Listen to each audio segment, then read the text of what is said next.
ಬಂಗಾಳ ಕೊಲ್ಲಿಯ ಆಗ್ನೇಯ ಭಾಗದಲ್ಲಿ ವಾಯುಭಾರ ಕುಸಿತ ಆಗಿರೋದ್ರಿಂದ ಒಂದು ಕಡೆಗೆ ಚಂಡಮಾರುತ ಆಂಧ್ರ ಪ್ರದೇಶಕ್ಕೆ ಲಗ್ಗೆ ಇಡುತ್ತೆ ಅನ್ನುವಂತಹ ಅಂದಾಜಿತ್ತು. ಅದೇ ರೀತಿ ವಾತಾವರಣ ಬದಲಾಗಿದೆ.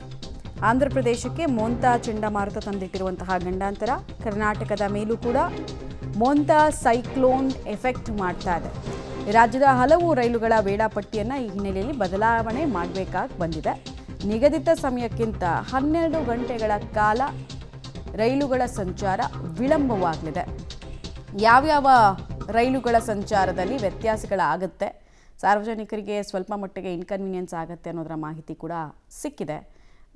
ಇನ್ನು ಆಂಧ್ರ ಪ್ರದೇಶ ಮತ್ತು ತಮಿಳುನಾಡಲ್ಲಿ ಯಾವಾಗಲೇ ಸೈಕ್ಲೋನ್ ಆದರೂ ಕೂಡ ಅದರ ನೇರ ಎಫೆಕ್ಟ್ ಆಗೋದೆ ಕರ್ನಾಟಕಕ್ಕೆ. ಯಾಕಂದರೆ ಅಕ್ಕಪಕ್ಕದ ರಾಜ್ಯಗಳೇ ಮತ್ತು ಅತ್ಯಂತ ಸಮೀಪದ ಗಡಿ ಇರುವಂತಹ ರಾಜ್ಯ ಕೂಡ ಆಗಿರೋದರಿಂದ ಕರ್ನಾಟಕದ ಮೇಲೆ ಎಫೆಕ್ಟ್ ಆಗುತ್ತೆ.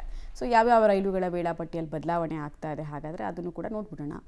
Bengaluru to new Tinsukia junction superfast ಎಕ್ಸ್ಪ್ರೆಸ್ನಲ್ಲಿ ವ್ಯತ್ಯಾಸಗಳಾಗತ್ತೆ ಅನ್ನೋದರ ಮಾಹಿತಿ ಇದೆ. 12 ಗಂಟೆ ಲೇಟಾಗಿ ಟ್ರೈನುಗಳ ಸಂಚಾರ ಆರಂಭ ಆಗತ್ತಂತೆ. ಪ್ರಯಾಣಿಕರಿಗೆ ಈ ಬಗ್ಗೆ ಆಗಲೇ ಮೊಬೈಲ್ನಲ್ಲಿ ಮೆಸೇಜ್ ಎಲ್ಲ ಹೋಗಿರುತ್ತೆ. ಬಟ್ ಸ್ಟಿಲ್ ಇನ್ನು ಯಾರು ಅದನ್ನು ನೋಡ್ಕೊಂಡಿರಲ್ಲ, ಅವರಿಗೆ ಪ್ಲ್ಯಾಟ್ಫಾರ್ಮಿಗೆ ಬಂದು ಇನ್ಕನ್ವೀನಿಯನ್ಸ್ ಎದುರಿಸೋದಕ್ಕಿಂತ ಈ ಮಾಹಿತಿಗಳು ಅನುಕೂಲ ಆಗುತ್ತೆ. Bengaluru to new Tinsukia junction superfast express ವಿಳಂಬ ಆಗುತ್ತೆ.